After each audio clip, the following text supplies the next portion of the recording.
Coming up next, I'm going to teach you how to gain credibility professionally. And then job seekers are facing really awful application process. And then Ryan Mickler from Order of Man joins me in studio. And your calls, and it starts right now.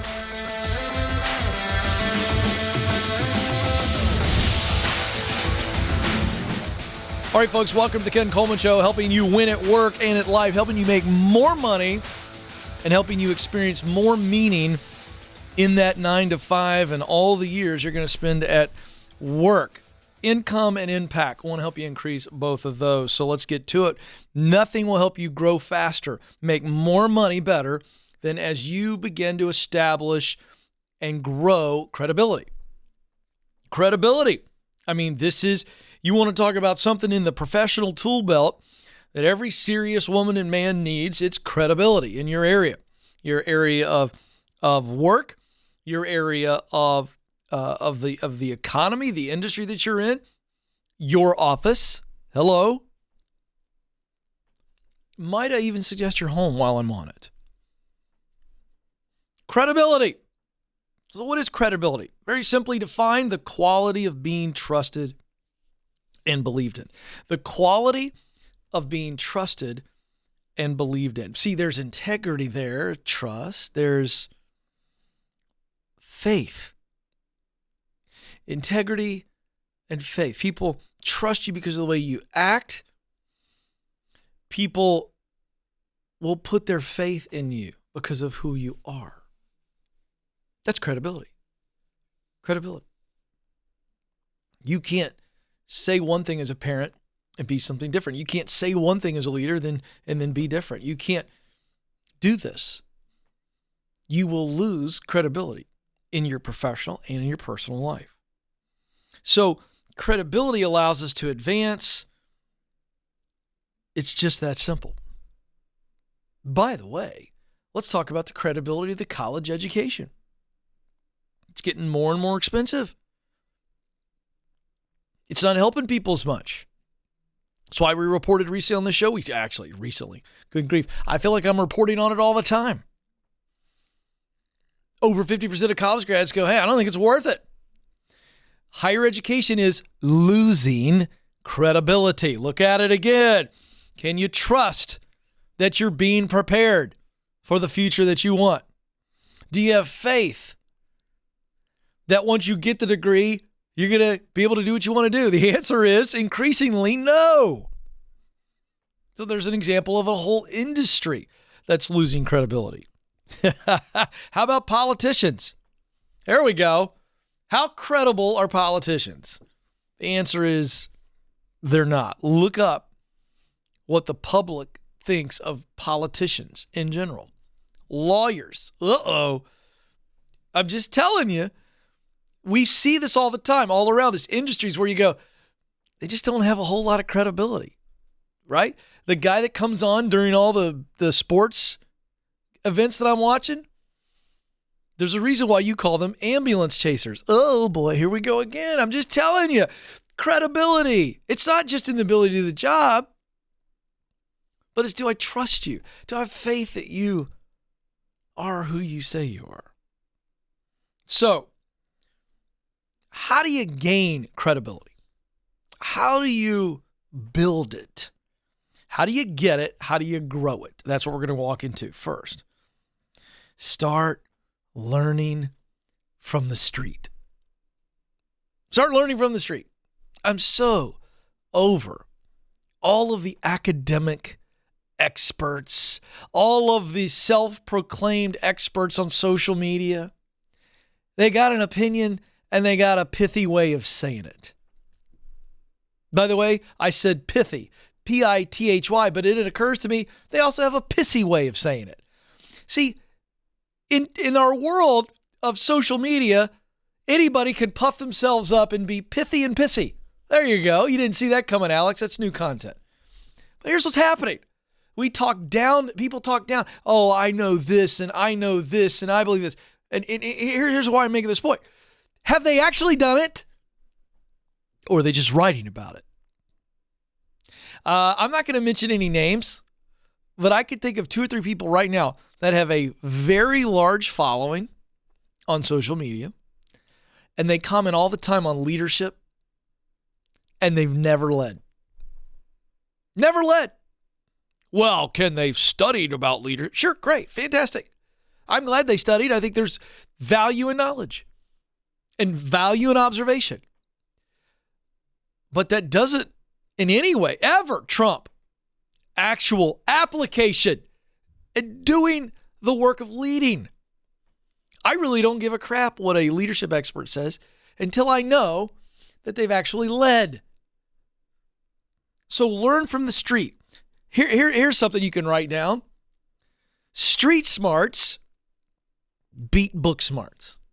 Every day of the week and twice on Sunday, as my uncle used to say. Street smarts beat book smarts. You know why? The person who has book smarts has learned about something, has read about something. Maybe they've even observed it, but they've never had to do it. Could you imagine if your parents taught you how to ride a bike, Nathan, and they had actually never ridden a bike? It'd be a totally different experience. My dad taught me how to ride a bike, but you know what? My dad learned how to ride a bike. I want somebody to teach me how to ride a bike who actually knows how to ride a bike. Number 2, you want to get and build credibility, do what you say you're going to do. Reliability. It's one of the 5 qualities I write about in my best-selling book, From Paycheck to Purpose. One of those 5 qualities that will guarantee you promotions. Here it is again. I'm reliable. People can rely on me. Watch what's happening again. They trust me and they have faith in me. Back to our initial breakdown of the word credibility. So you have to do what you're going to say you're going to do. Let your yes mean yes, your no mean no. And by the way, I messed this up as a parent as well. I'm the worst. I got to tell you, I'm a recovering yes and no man in the house. You know why? My kids are really good, Joe, at getting at me, and I say no, and they go, but then. I know. Wait a second. Here's the deal. I don't always want to teach. I want to own this. And I'm just telling you, I'm not very good at this sometimes at the house because I have an allergy to whining. Turns out it spikes my blood pressure, gives me hives, and I'm not making excuses. But hey, I'm having some fun and I'm proving a point. What irritates you, grates your nerves, makes you afraid, makes you doubt, and all of a sudden your yes is no longer your yes. That's my point. Number 3, focus on integrity. Integrity, doing the right thing when people are watching, doing the right thing when people aren't watching. Let me say it again because this is super simple. Do what's right. Do what's right. Respect women. Don't lie to people. You fill in the gap. What's right? You know what's right. Do it. Don't even think twice about it. You always do what's right. And then you manage against that. That will get you credibility, and that will build your credibility. All right, don't go anywhere. Coming up, we're going to dive into the news.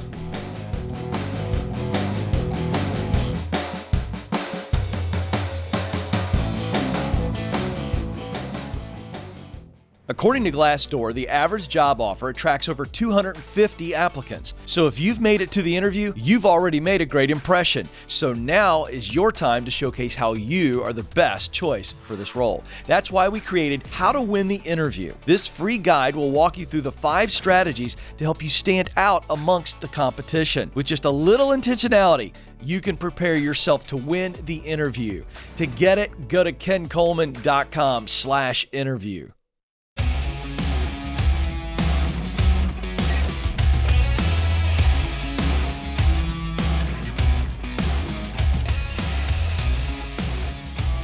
All right, folks, welcome back to the Ken Coleman Show. We're helping you win at work and at life. We're helping you make more money and experience more meaning in your work, lifting your income, lifting your impact, because you have a contribution you are supposed to make. All right, 2 very interesting stories here, and I can't wait to get to it. But first, a reminder, We don't have guests on very often, but today we've got Ryan Mickler. This is a great conversation. You may know him, you may not. His podcast, The Order of Man, is very, very popular, and he's really challenged men worldwide to be men. And spare me, oh, it's toxic masculinity. No, it isn't. It's pure masculinity. Do I think that anything can become toxic? Yes. So, of course, I'll give you that there is masculinity that is toxic and run amok. But masculinity in and of itself is not toxic. When it is pure, it is strong, and it is valuable, and it is needed. So don't miss that conversation. All right, but 2 interesting stories. Let's get to it in the news.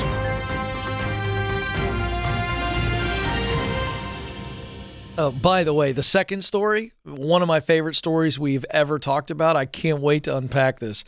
Alex, the producer, snuck that one in there, and I was doing my show prep this morning, and I was like, okay, I was getting this one ready, and then I was like, oh, there's another one. And as soon as I saw the headline, I chuckled out loud. How about that for a tease? First, Forbes magazine greenhouse study shows job seekers are facing lengthy applications, slow recruiter response times, ghosting, and unprepared and late interviews. I mean, come on, leaders.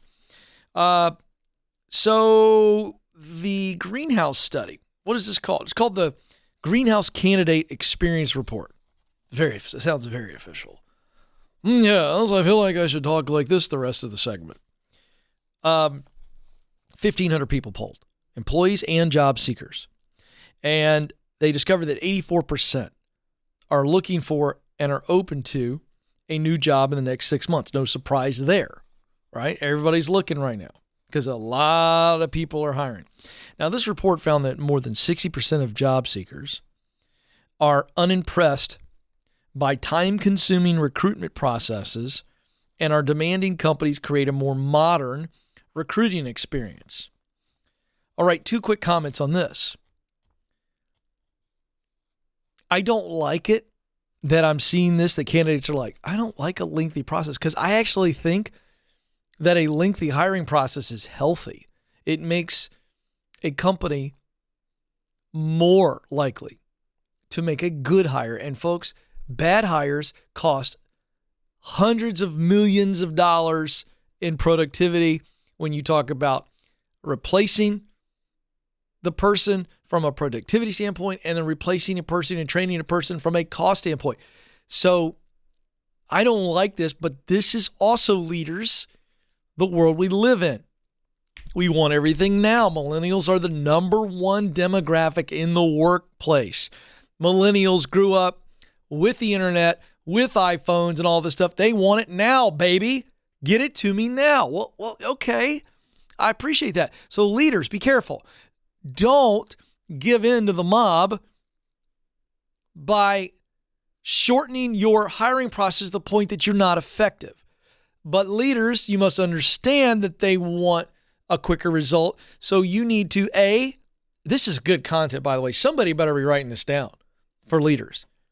You need to be more efficient in your hiring process. How much more streamlined and efficient can you be, but still taking the right amount of time? But then, can I tell you what the answer to this is, Alex? Leaders and people that are hiring aren't communicating well. So I think a person who's interested in your job, if you tell them, we have a little bit longer process than normal, but here's why, because we think it's going to be good for us, and we know it's going to be good for you because you're going to benefit from this as well. So understand, this is about how long, this is what to expect. People will stay with you if they know what to expect. That's the point. All right, moving on. Job hunters are dealing with the lengthy initial applications. This isn't even the interview process. Slow recruiter response time and follow-up. And then they're met with unprepared and late interviewers, inconsistent feedback, and ghosting. And because of this, applicants are quick to move on. We've read articles, we've shared frustrations from leaders who say these applicants are ghosting us. Well, you're ghosting them. Oh, no, we're not. Yeah, you are. Oh, no. Yeah. Oh, I'm sorry. Let me tell you, you are ghosting them. When they apply and they don't hear anything but a computer thing, they feel ghosted. You remember that classic phrase, Perception is reality, right? I mean, it just is what it is. Like, that's what they perceive, so it's real to them. You got a problem here. All right. I want to dive into some of the highlights of the survey, and then I can't wait to get to this next article. An industry that is booming and why it's booming. This is so delicious, Alex. I wish we had visuals. Here are a couple quick findings I want to point out. More than 70% of job seekers said they will not submit a job application if it takes longer than 15 minutes to complete. Again, sign of the times. I know, Amanda. If you're in our viewing audience, I wish you could have seen her face. She did one of these numbers. She went, yeah, well, listen. Their whole life is an iPhone. Instant gratification, Amanda. By the way, Amanda's old school like me, so I'm not picking on her. I'm going, I know what you're thinking. She's exactly like I am on this. 58% of candidates expect to hear back from companies in 1 week or less. And again, let me point out, I don't think an email is the right way. Over 70% of job seekers want feedback on an interview. They never get feedback. We hear this all the time from callers. If they don't get a job offer, they want some feedback. You know what? I get it. I don't know if that's going to change, but I get that. And then more than 75% of job seekers have been ghosted after an interview. Shame on you. These people come out there and they take their time. You could at least tell them yes or no. Oh, gosh. Look at what I did. I almost got moved on. I was so excited. Okay, this is the next headline. This is requiring one of these deals. How remote work and social media are creating, wait for it, a plastic surgery boom. Listen, I saw this and I was like laughing at my desk. I was like, you gotta be kidding me. I look in, here we go. Experts point to a phenomenon called the Zoom effect. You know what this is? People see themselves in that little video corner. We talked about this on the show recently. People spend a lot of time looking at themselves on the Zoom call. So, you're in this corner here. Let me tell you something. My parents and my dad, he'll never see this, so it'll never hurt his feelings. The guy's 71. When we do a FaceTime, he looks at himself the entire call. And, I'm looking at him. You know what I'm talking about? And his eyes aren't looking at me. He's looking at himself. And I feel like going, hey, Ken Sr., up here. Okay, so here's that people looking at themselves. They're thinking about what they look like all the time because they never did before, because they're seeing themselves almost in real time. Nathan, you understand this is what the TV does. I remember it was horrifying when I was in HD every day. Still am. I'm still horrified, but I gotten over it. Now, so people are hypercritical of their facial features. Some people, so this is one reason why plastic surgery has exploded. Some people are downtime at home. They're working from home and they realize, wait a second, I can get a little lift here, a little tuck here, and I don't have to go into the office. Nobody will see my scars. So I can heal here. So they're like, hey, now's the time to do plastic surgery. I don't have to take 6 weeks off and everybody see that I had a little work done. A little Botox. Another reason is people had more money with the stimulus checks. They had a little bit more money. Their expenses were reduced. And I'm like, hey, I'm going to spend a little money on a tummy tuck. I've never said that on the air. I'm very excited. I finally have now said the phrase tummy tuck on the air. So the finances, the ability to recover, all of that has led to a boom in plastic surgery. So there you go. You want to get into being a plastic surgeon or you want a support role? Plastic surgeons are hiring. Business is good, baby. Thanks to Zoom and our undying vanity. This is the Ken Coleman Show.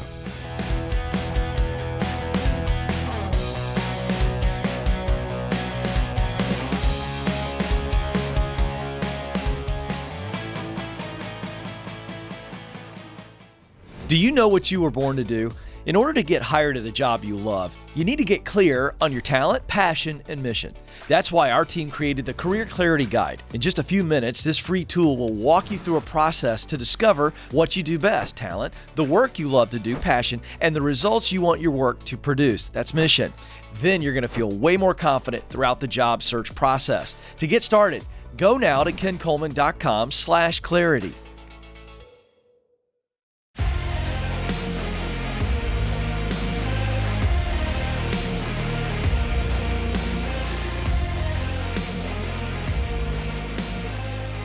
All right, folks, welcome back to the Ken Coleman Show, helping you win at work and in life. Little holdover to the last segment, because I tell you I want to help you win at work and life. Here's a life hack. I tested it out during the quick break. Take the plastic surgery question, and you're looking for a conversation starter. Your church small group would even be better. That's even funnier to me. Or just, cocktail party, conversation starter, icebreaker. Maybe it's Thanksgiving. Here it is. If plastic surgery didn't cost any money and there was no risk, no pain, nothing going wrong, what procedure would you choose? And that's a fun conversation starter. There it is. Little bonus content. There's been a lot of buzz lately from Phil and about Phil, right? About Phil from ZipRecruiter. A lot of thank you Phils going around the internet. Here's one comment. Anthony P. said, Phil sent me jobs I was a great match for. So I knew something good was going to happen, and it did. That Phil sounds like somebody you want in your corner, especially for a better, easier job search. What job will Phil help you discover? Find out at ZipRecruiter.com. That's ZipRecruiter.com. Don't forget, coming up later in the program, special guest, Order of Man podcast host, and manly man himself, Ryan Mickler, joins me. You're going to love this. But first, Aaron in St. Louis, Missouri joins us. Aaron, you're on the Ken Coleman Show. Hi, Ken. Thank you so much for taking time to talk with me. You bet. What's up? Well, I have a little bit of I have a lot of questions. Actually, I'm running into my work. First, I'm a person of faith in Jesus, and my goal is to always work through things prayerfully and with discernment. I started off working in communications, which I enjoyed, but really struggled making ends meet with that. So went back to school, got into nursing, and I am a floor nurse working critical care, and I'm making great money. But I'm exhausted. Yeah. Mentally, physically. I'm just emotionally worn down. Not just from COVID, which is nuts in itself, but just from the structure of nursing in general. And when I'm at work, like, the Lord is very faithful. He gives me strength and energy during my shifts to take care of my patients.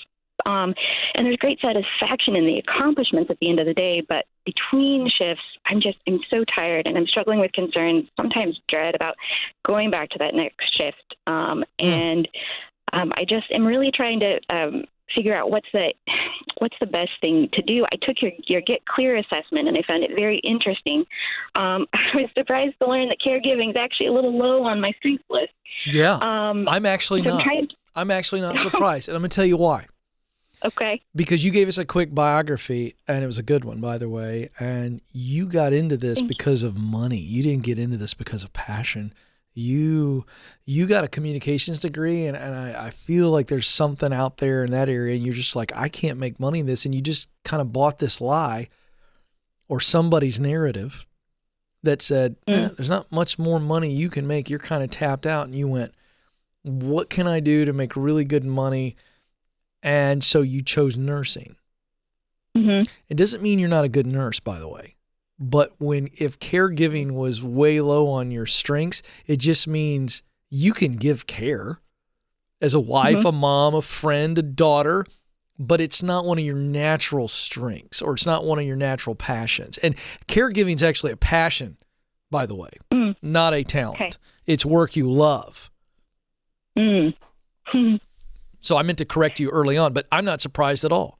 You're not passionate about this job at all. You don't love it. That's why caregiving scored low for you. What were your top 3 passions? Work you love, for those who don't know what we're talking about. The Get Clear Career Assessment gives you a report, and it gave Erin a report on her top 3 talents, things she does best. It gives her a detailed report on her top 3 passions, the type of work she loves, and then it also gives her a detailed report on her primary mission, results that motivate her, what she wants to contribute. What was your top 3 passions? Top 3 passions were researching, leading, and teaching. Interesting. Did you agree with that? Did it seem like it hit you? Was it spot on? Was it new? Leading kind of took me by surprise. I find, like, education with patients one-on-one. That is a part of my job that I do really enjoy, and I find I get a lot of juice from that.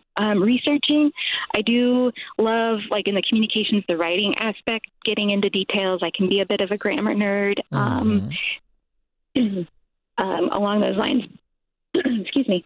But yeah, so I'm kind of looking at some of this. It said like talents that had compassion, inspection, and communication. Did you agree with that? I would, yeah. See, what's interesting about leading is you don't have to do it on the air. I want you to go back tonight and I want you to reread the summary of leading. Okay. So forget the actual word itself, and that immediately concocts images for you. And you're like, I don't know if I want to lead a big team. That's what you were feeling. Uh-huh. But I want you to read the description, the summary that we write. As a matter of fact, I just happen to have an assessment here in the studio, and I'm going to read it to you because we've got the time to do it. Let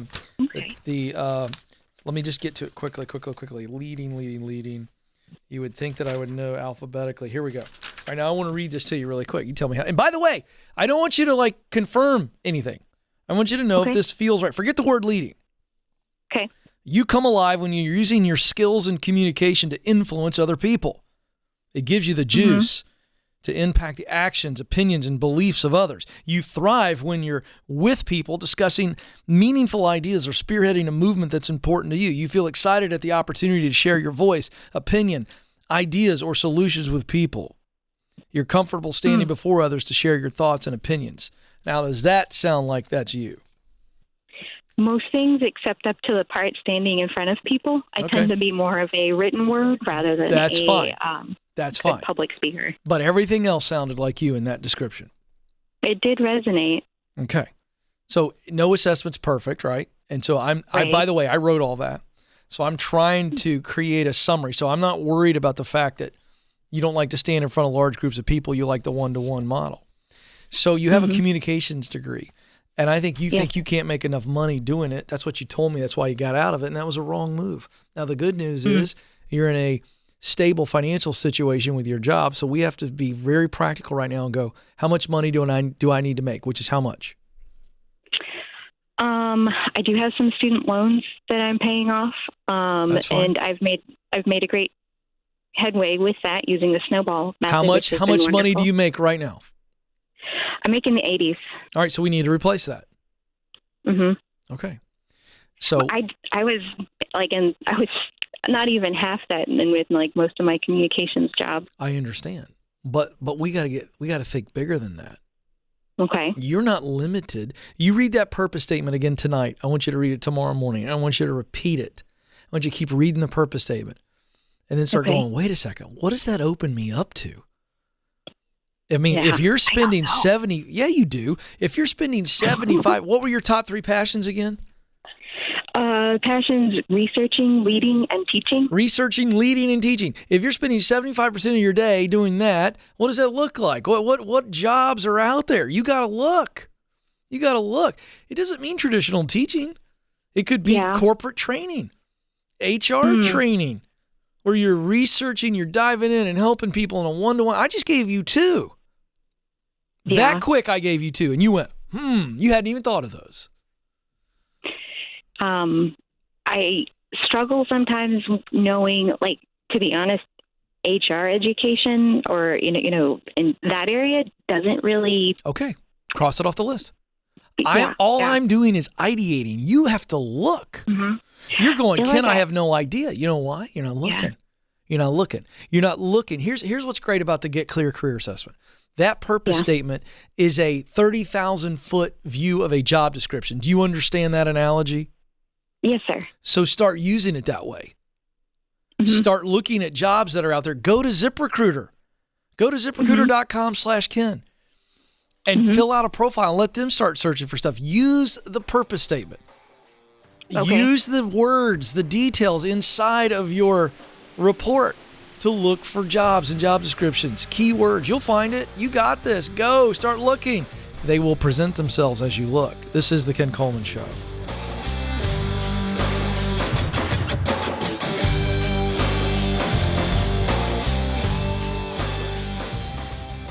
You were created to fill a unique role in and through your work. Now, some of you may be going, I have no idea what that is. Some of you may be saying, I know what I want to do, but I don't know how to get there. I felt all of those emotions. I've been where you are, and I can tell you, there's hope. That's why I wrote the book, From Paycheck to Purpose. You can make the income you want and the impact that you desire. And I know that you have what it takes.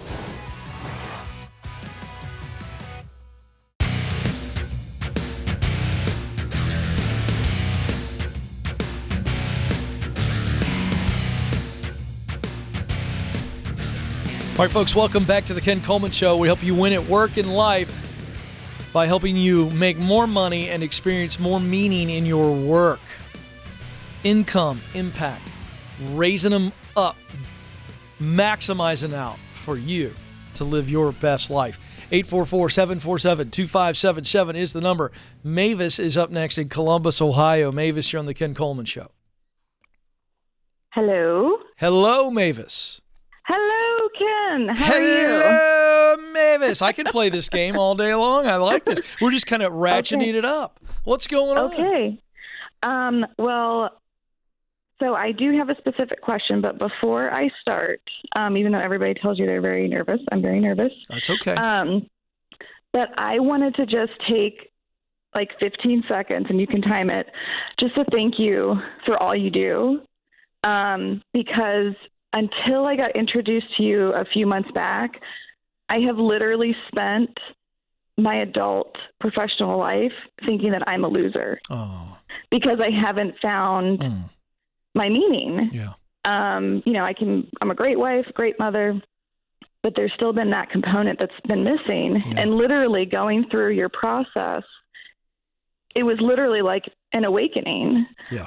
So I just want you to know that the work that you do changes people's lives. Thank you. And it's so impactful. I'm literally getting goosebumps telling you without sounding like a weirdo, but you're not weird. That's awesome. I really appreciate it. Thank you. So, that fills my heart. And I don't want you to be nervous because I literally get up out of the bed and I come into work every day for you, people like you. Okay. So this is all about you right now. Don't be nervous. All right. Hit me with your question because we got about 4 minutes and I want to help you as much as I can. Perfect. All right. So I am career changing, 360. And so I am currently in the process of interviewing with an organization, and it's very lengthy. We're trickling into month 2 now. Okay. And everything's gone great. Everything has felt good up until the last 5-7 or so business days, when the push for the paperwork and the push for this and because of the nature of what they do, it's very sensitive, so certain things have to get lots of different checking. But it just feels as though, and this is the part that makes me nervous because I don't want to get penalized for it, but the person that I would be dealing directly most of the time with, and almost all day long, and they would be my subordinate, it feels very micromanaged to the nines. And I know that this person is relatively newish into their position, so I try to think, what would Ken say? Consider that, it's coming from a place of fear. There might be other things going on in their life. Yeah. And I have done so, but you're still getting the red flags. It doesn't feel right. And I'm very, very big on intuition, and I do have really good discernment. And sometimes you can't fight those feelings. So because this would be a chance for me to go into something, to go into my sweet spot, I'm just afraid of making a mistake. So we only have about a minute and a half here. So is there I'm wordy. No, you're great. Is it, here's the deal. Let me say this first. I trust my gut. There's all kinds of neuroscience behind this that says the gut is not just this unexplainable feeling. It actually is your body physically telling you, whoa. That's the shortest version I can give of. Okay. It's actually out there. So is there some one specific thing? Can you tell me in 30 seconds, one thing that's happened in the process where you go, oh, that's over the top? So if I don't respond to emails that are sent within 5 to 7 minutes, I'm getting text messages asking if I've seen the email. Okay, that's what I needed. Mavis, this decision just got super clear for me. So 1 time, 2 times is, no, that's great. No. More is a pattern. No. Yes, run for the hills. Run. Your sweet spot is in so many different places. Oh my gosh, Mavis, that's awful. That right there is awful. That's going to get worse, by the way. That was my fear. This wasn't me trying to be paranoid. This was like, if this is happening this early before an offer, what would it be like there? Hell. Hell, all caps, flames, the devil with the pitchfork. It would be hell inside of a week. Run.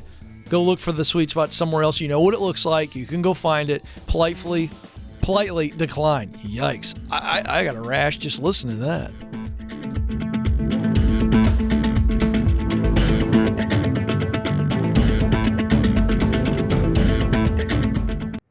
Are you wondering if you should leave your current job or stay put? Well, you're not alone.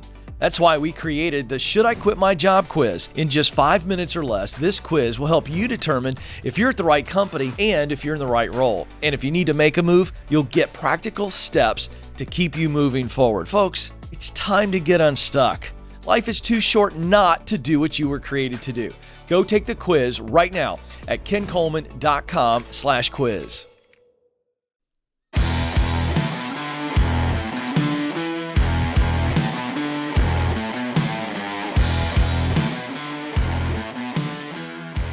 All right, folks, welcome back to the Ken Coleman Show, where we help you win at work and life. We want you to make more money and also experience more meaning in your work, because you were created to contribute through your work. The world needs what you have to offer, so you've got to do it. Every once in a while, we get the great privilege of having guests on the show.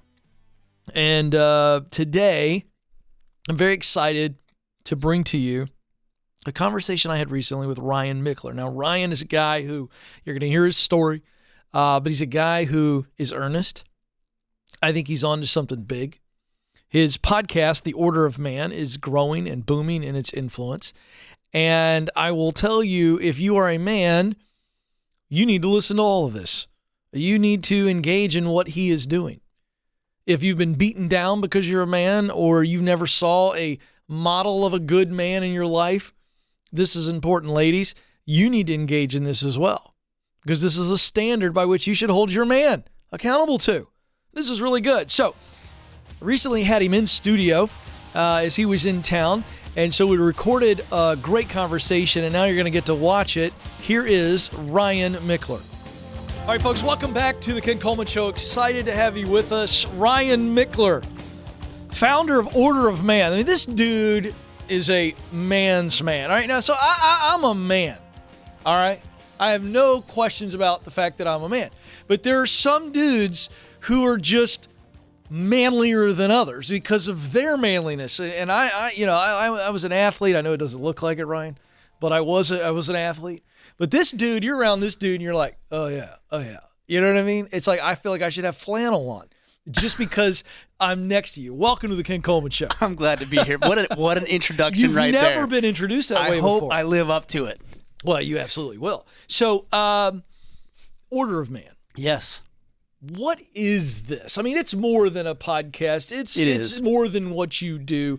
What is it, and then why did you decide to do it? Order of Man is really a movement, and it's dedicated to helping men become better men. In the walls of their homes and their businesses and out in the community. You know, I saw a real strong need for strong, masculine, motivated, engaged men in the home and in the community.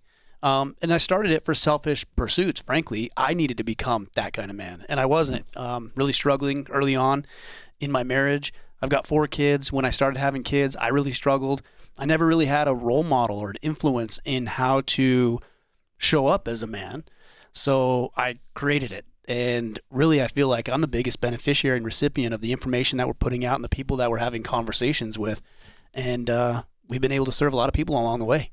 I love that, and I think the effectiveness, the success of it comes from the fact that you were trying to meet your own need. Yeah, we talk about this on the show all the time. Sure. If you can find a connection between pain, whether it's past pain or current pain, and find a connection to work that helps solve that problem. Yeah. You've begun the process of really figuring out how to connect with somebody. Well, it's a level of integration that creates a lot of fulfillment in life. I think there's a lot of disconnected men and women out there as well who define themselves by their work or by their hobbies and interests and activities or the way they look or what they wear. If you can find some integration or congruency between what you do for a living, what you do at home. Because a lot of people talk about hats. Like you've heard people talk about that. Oh, I'm going to put my dad hat on. Yeah. There's no hats. Yeah. There's just life. Isn't that the truth? You should just be one person. If you're different at work than you are at home, okay, there's a problem. There's a disconnect, and we need to help integrate that and make that connected. Well, it's so true. I absolutely love that. And so here you are. We talk to people who want to write and create content. And one of the pieces of advice I always give them is, look, write something that moves you. Speak about something that moves your heart. And so here you are, 4 kids trying to figure out. You said you didn't have a role model. Take me. Why is that? My dad and my mom split when I was young. I was 3 years old. I don't remember. But I always had a decent relationship with my dad, minus not really being in proximity to each other. Yeah. I had some stepfathers come into my life. One was an alcoholic. One was emotionally and verbally abusive. Not to me, but that was directed at my mom. And so I never really had an example of how a man shows up within the walls of his home. And one of my stepfathers was very, very successful in business. I really appreciate and respect that about him. He taught me a lot, actually, in that aspect. But, man, talk about incongruency between the way he performs out in the world and the way that he performs at home. So as you begun this journey and you help other men become real men, how would you define this? This is not some bravado thing. I know that. Yeah. How would you describe a man being a man in that unique role? Yeah, I mean, a man, at the end of the day, you strip everything else away, whether what he looks like or what he wears. It's really how he shows up in 3 main categories. Number 1, to protect. Mm-hmm. The ability to protect yourself, your loved ones, and people who can't do it for themselves. Number 2 is to provide emotionally, physically, spiritually. And then the third component is preside, which is synonymous with leadership. So you need to be leading the people that you're tasked with leading, the people you have a responsibility for. And all 3 of those elements, protect, provide, preside, have an element of service. And so I believe, and I don't think this is just anecdotal, that men are more fulfilled and more satisfied in their life when they're serving and they have some sort of purpose to that service. Yeah, I agree. And let's talk about purpose at work. You know what this show's about, but I want your take on it. And I don't mind if you change this or disagree with it. I'll throw it at you. I simply believe that a man, just like a woman, but a man specifically in this conversation, who is fulfilled at work, who's using his God-given talent for most of the day to do work that he actually enjoys engaging in, whether it be with his mind or his hands or both. Right. And then is creating a result that he goes, you know what? I'm proud of this result that I have just worked to produce. I believe that man on his way home is not dragging as much crap as the guy who's not experiencing that. And I think part of being a better husband, part of being a better father is being on purpose in your work. Yeah. Yeah, I agree. Look, I don't want to downplay or diminish a man who maybe is doing work that he's not excited about, but he does it because he wants to put food on the table and clothes on his kids' back. Not at all. But there's more. There's more. That's a level. I'll say it this way: that shouldn't stay that way forever. Agreed. You should always be working on improving not only your capacity at home and yourself, but also what you do for a living. We spend 8, 9, 10 hours a day in the office environment. Man, if you're not finding purpose, fulfillment, and satisfaction in that, you're going to be a miserable, miserable soul outside of those work hours. Yeah, so true. Culture. I don't want to get political here, but let's just talk about culture. I mean, it is increasingly aware to me and a lot of observers, and I'm sure you, that being what you described, those 3 Ps, that's beautiful. But all of a sudden, that's not so accepted anymore. Well, it is if you're the recipient of it. People appreciate that. Oh, yeah, right. Like my wife appreciates the fact that I can put food on the table. It doesn't diminish her ability to do it. Right. Now, she's at home. She doesn't work outside of the house. Sure. She doesn't get paid for her work is the way I say it. Sure. But yeah, you're absolutely right. It's just so crucial that we learn how to fully embrace who we are as men, because I personally don't want to live as an empty shell. I've been there. Yeah. And frankly, it doesn't serve me, and it doesn't serve anybody else to undermine or diminish or step away from or try to reject my masculinity, which is what a lot of popular culture would have you do. That's the key right there. So all of a sudden, just because a man desires to provide, to protect, and preside, because I think he does. I think it's just built in us. Sure. Doesn't make those that we do that for weaker than us or lesser than us in the sense of true, like, I'm better. And that's what it's being posed as. That when a man tries to step into that, it's like, well, I don't need all your help. Well, it's not about that. Well, I posted something on Instagram the other day, and I said I can't even remember exactly what it was, but I said, men have a desire to be strong and whatnot. And I had a woman, I assume, say, well, you're saying that women are weaker? I'm like, no, that's a feminist thought. I never said that women are weaker just because we have a desire to be strong. And that's a scarcity mindset. And also, I don't think men and women are equal. We're not. We're different, clearly. Like, look at the physical differences alone. Gosh. But that doesn't mean that men or women are more important or worth more than another. Equal means the same. We're not by design. Yeah. So let's step into who we are. Hey, guys, if you just want to test this theory out, you got multiple kids. Let your wife go away for 3 or 4 days. Yeah. Find out how much better she is than you are in a lot of areas. Yep. We're not equal. Yep. It's a disaster when mama leaves my house. I'm just going to tell you. I'm right there with you. Yeah. It's like, whoa. I mean, I can't do this. So I love that. Where do you want to take this movement? What if we got men and women that are listening right now? Because I wanted to introduce you to this audience. Yeah. Where do you want to take this conversation? Why should they come over? Why should they engage with what you're doing?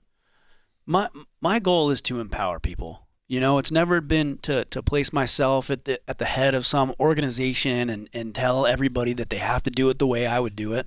What I would like to see is I'd like to see tens of millions of men across the planet who learn what we have to share, determine if it's for them, and then find ways to implement it in their own life. So the guys that come into our organization, whether it's buying a simple t-shirt or a hat, or going to one of our events, or listening to the podcast, or reading a book, like, I want them to take that information. And if they feel like they get to a point where they're like, yeah, I get that, I don't need that anymore, then I've done my job. And that's what it means to lead. If I have somebody who has to follow me around and hang and cling on every single word I have to share, man, I'm failing. I'm not doing my part. I want to empower people to take charge of their own lives, to lead their own families, and to be successful. Well, folks, Ryan embodies what we teach on this show. He absolutely embodies it. He saw a problem, people attached to the problem, and he came up with a solution. Hey, for our listeners, we got to get out of here. For our viewers, stay tuned. More in depth with Ryan coming up. This is the Ken Coleman Show. To the Ken Coleman Show. For more, you can find the show on demand wherever you listen to podcasts and watch the show on YouTube. You can also find Ken across all social media by following @Ken Coleman.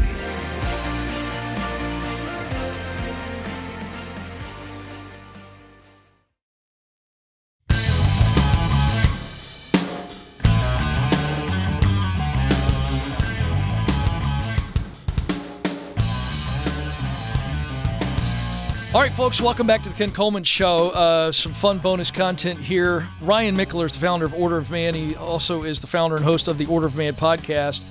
And interestingly enough, an Iraq combat veteran. And we're going a little deeper here on this segment for some bonus content. When you came back, when you were done with your service, first of all, you're a great American. Thank you for your service. My honor. My honor. Start with that. When you came out, how much of your time in combat was there?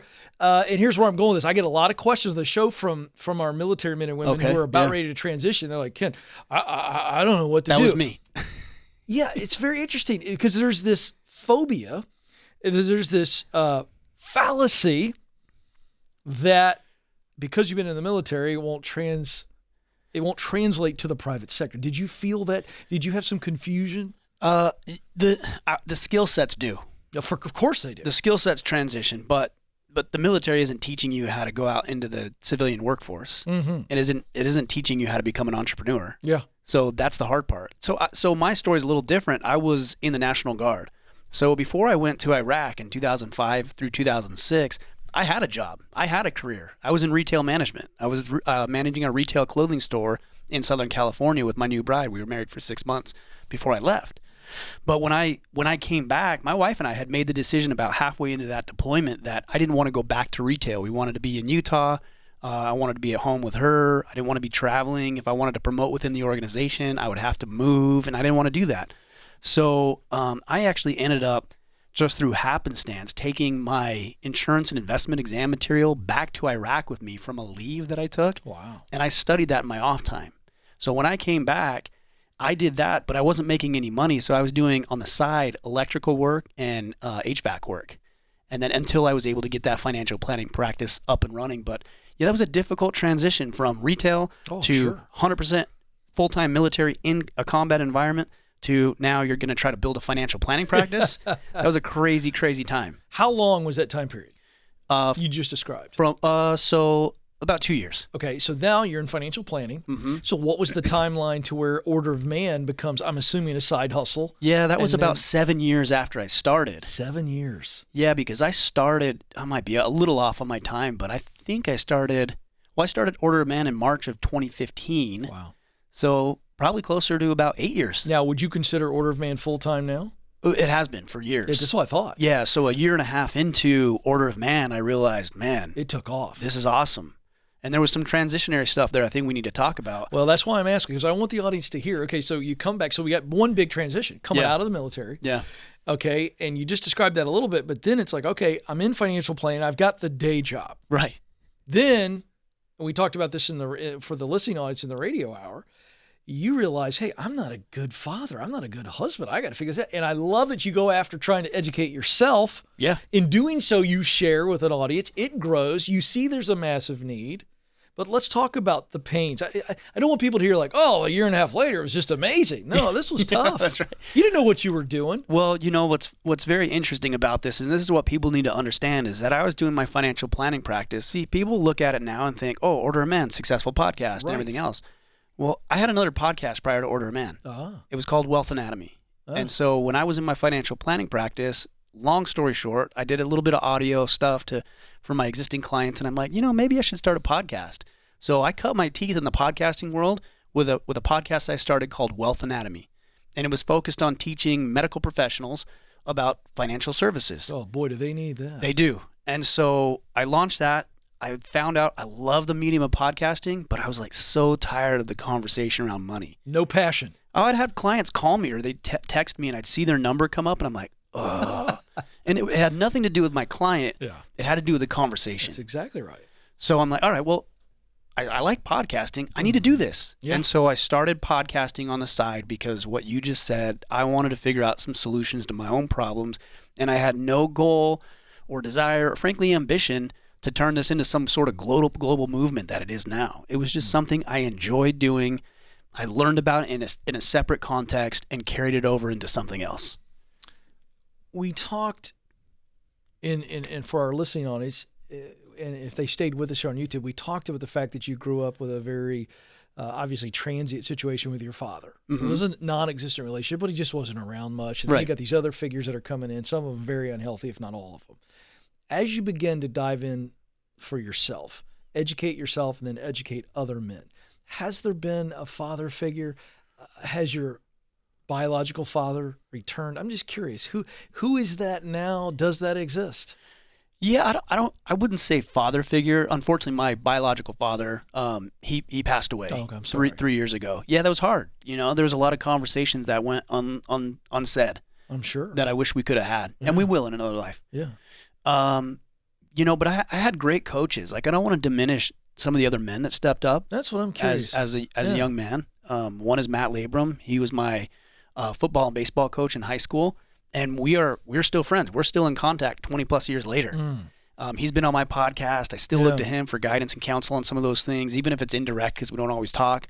But I've turned into this situation where I can have conversations with men like you, and I wouldn't call this necessarily like a father figure type relationship, but mentors, other men who are succeeding in different aspects of life. I've been fortunate enough that I've interviewed 350 incredibly successful men. Yeah. And all of them are mentors. That rubs off. Some more than others. It rubs off. Yeah. But let's talk about your personal life. Mm-hmm. The iron sharpening iron. How intentional are you? Because we know from the most famous relationship study in history, it's over 75 years now from Harvard, 95% of our success and failure in any area of our life is directly related to the people we spend time with. You're right. How important is it for men to hang out with other men? Well, here's what most men do. Their relationships outside of, well, even in these relationships, you get outside of football, maybe high school, collegiate level, or the military service, most of the relationships they have with other men are by default. It's the guy in the office that you sit next to, or maybe it's your neighbor who happens to live next door and you'll have a beer or a barbecue together occasionally, or the guy at church that you met that one time.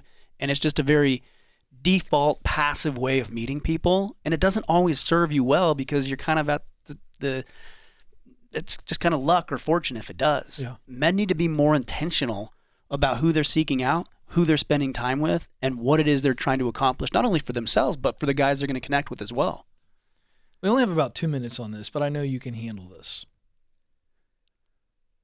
What are some common myths that we men have about ourselves in our desire to be good men? I'm not talking from culture. I'm not talking about political correct stuff that comes at men. I'm saying just in who we are wired to be as men. Have you discovered some myths, maybe some ghosts, maybe some things that men struggle with in our true maleness? And yet we need to understand, hey, take it easy. I think a lot of the times we take our masculine tendencies to the extreme without realizing how they might be serving us or hindering us. I had a great conversation with a friend of mine, Jason Wilson, and he talks about the lion and the lamb. Yeah.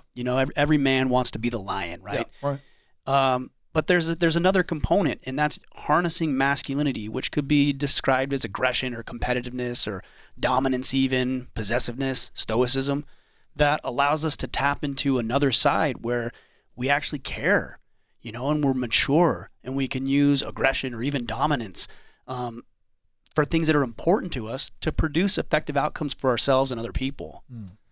What would you say to a man who just feels like, I'm in this midlife crisis situation, I'm just trying to get centered, I'm trying to get set for this next season? How would you encourage them?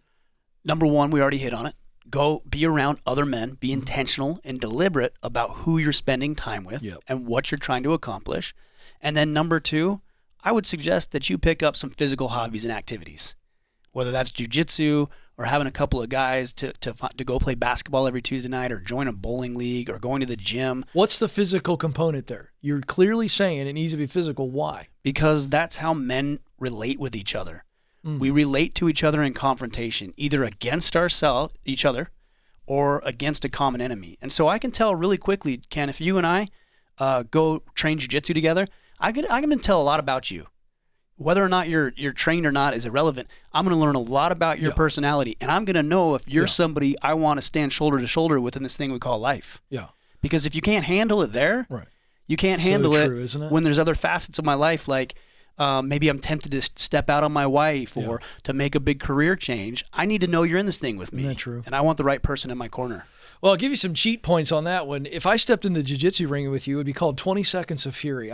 You'd knock me out, that sounds really or fun. I would faint. Just that quickly. But it's not. But again, it's not about your training. It's about finding who you are. And so when another person grabs you, or even their willingness to be there, even if they feel inadequate, says a lot about who you are. It's really true.